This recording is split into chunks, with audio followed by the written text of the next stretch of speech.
Hi everyone. నవరాత్రులలో 7వ రోజైన మహాచండీ అమ్మవారి కోసం నేను లడ్డూ ప్రసాదం మరియు నిమ్మకాయ పులిహోరని చేశాను. ముందుగా లడ్డు చేసుకోవడానికి కోసం శనగపిండిని జల్లించి పెట్టుకోవాలి. దాంట్లో మనము వాటర్ పోసుకోవాలి. కన్సిస్టెన్సీ నేను చూపించిన విధంగా మన బజ్జీల పిండి కన్నా కొంచెం పల్చగా ఉండాలి.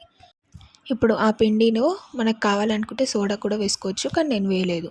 ఇలా చూపించిన బూందీ గరిటెలో కొంచెం కొంచెం పిండి వేసుకుంటూ బాగా ఫ్రై అయిన ఆయిల్లో మనము బూందీని చేసుకొని పెట్టుకోవాలి.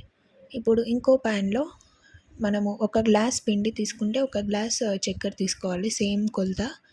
దానిలో కొన్ని అంటే హాఫ్ గ్లాస్ అలా వాటర్ పోసుకొని ఆ చక్కెర బాగా కరిగి ఒక 2 మినిట్స్లో మనకి పాకం అనేది స్టార్ట్ అవుతుంది.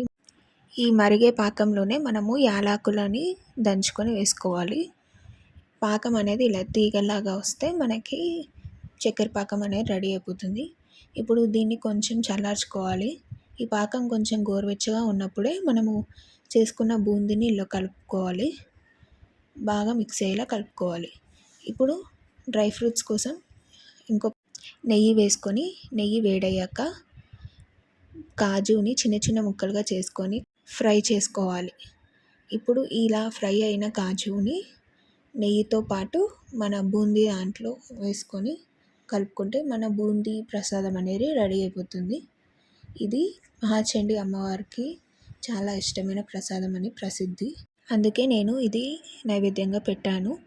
అలాగే ఇప్పుడు నిమ్మకాయ పులిహోర కోసం ఒక కడాయి తీసుకొని అందులో ఆయిల్ వేడయ్యాక ఆవాలు, జీలకర్ర, శనగపప్పు, పల్లీలు, అలాగే కట్ చేసి పెట్టుకున్న మిరపకాయలు, కరివేపాకు ఇవన్నీ వేసుకోవాలి. అన్నీ ఫ్రై అయ్యాక ఎండుమిర్చి, అలాగే పసుపు అన్నీ వేసుకొని బాగా ఫ్రై అయ్యేదాకా ఉంచుకొని చల్లార్చుకోవాలి. ఇప్పుడు ఇంకో గిన్నెలో మనం నిమ్మకాయ రసం అనేది తీసి పెట్టుకోవాలి. ఆ నిమ్మకాయ రసం అనేది చేదెక్కకుండా ఉండడానికి మనం కావాల్సినంత ఉప్పు ఈ నిమ్మకాయ రసంలోనే కలిపి పెట్టుకోవాలి. ఇప్పుడు మనం ముందుగా రెడీ చేసి పెట్టుకున్న అన్నంని పొడి పొడిగా చేసుకొని చల్లారనివ్వాలి. అందులో మనం రెడీ చేసి పెట్టుకున్న పోపు మరియు నిమ్మరసంని వేసి బాగా కలుపుకుంటే మన నిమ్మకాయ పులిహోర రెడీ.